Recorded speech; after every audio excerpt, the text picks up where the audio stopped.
For the majority of the country, expecting only a revision of the Articles of Confederation, it is a real shock. They asked me how I could be against the new Constitution when our friend General Washington will be the first president under it. That's fine, I say, but how about when General Sloshington, or who knows what scoundrel, becomes the second president?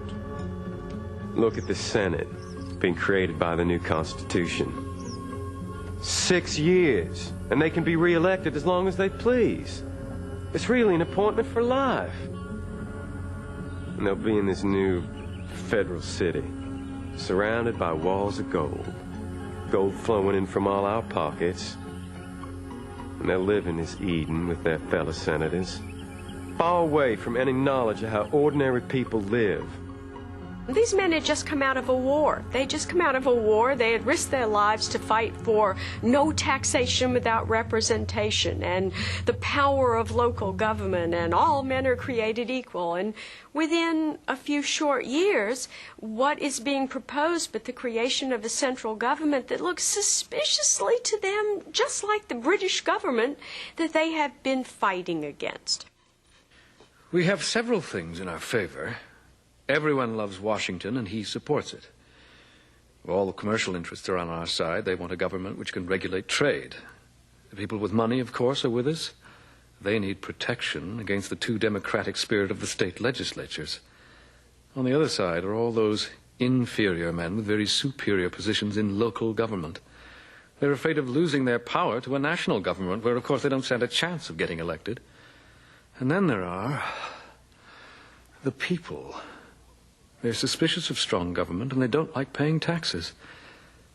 I can't even guess what's about to happen. Everything now depends on the incalculable fluctuations of human passions. We'll know in several months whether it is yes or no.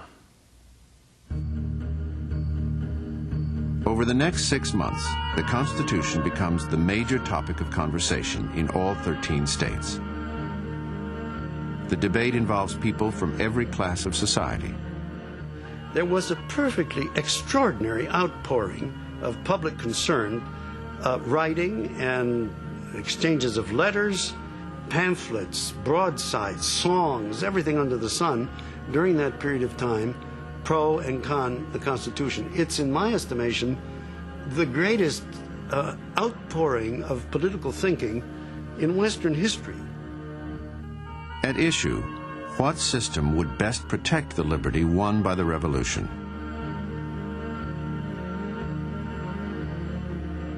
Those who oppose the Constitution are known as the Anti-Federalists. As the debates intensify, it is clear that they are in the majority. If you ask, what is the source of this? What is the agitation all about? What are the Anti-Federalists concerned about? It's the fear of the creation of this amount of centralized national power. And it's an effort to state those fears, the fear of a national army, the fear of a taxing power of the national government, a fear of executive authority, a fear of aristocracy that could be built into this through the Senate. It's a long series of fears that people who are still devoted to the original principles of the Revolution saw as developing out of the Constitution proposed. Governmental power will introduce itself into every corner of the country. It will wait upon the ladies at their toilette. It will enter the house of every gentleman, watch over his cellar, wait upon his cook in the kitchen. It will penetrate into the most humble cottage. And it will touch the head of every person in the United States. And to all these different people, the message from the government will be the same. Give, give, give. This Constitution is an open invitation to Jews or heathens to take over our country. Soon we'll even have the immigration of peoples from the Eastern Hemisphere. All because there's no religious qualification for office. None.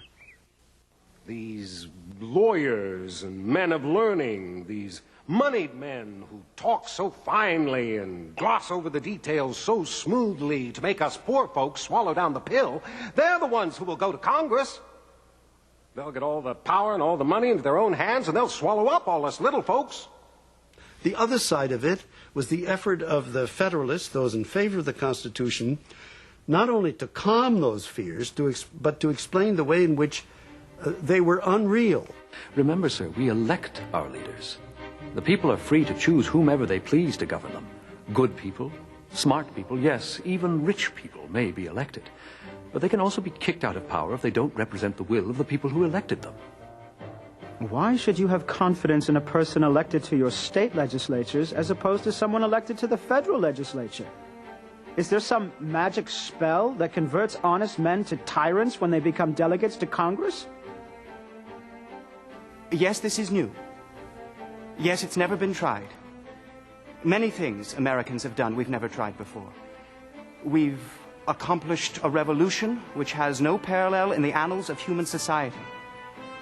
We have set up governments which have no model on the face of this globe. And now we can improve on this great confederacy. On this, you must deliberate and decide.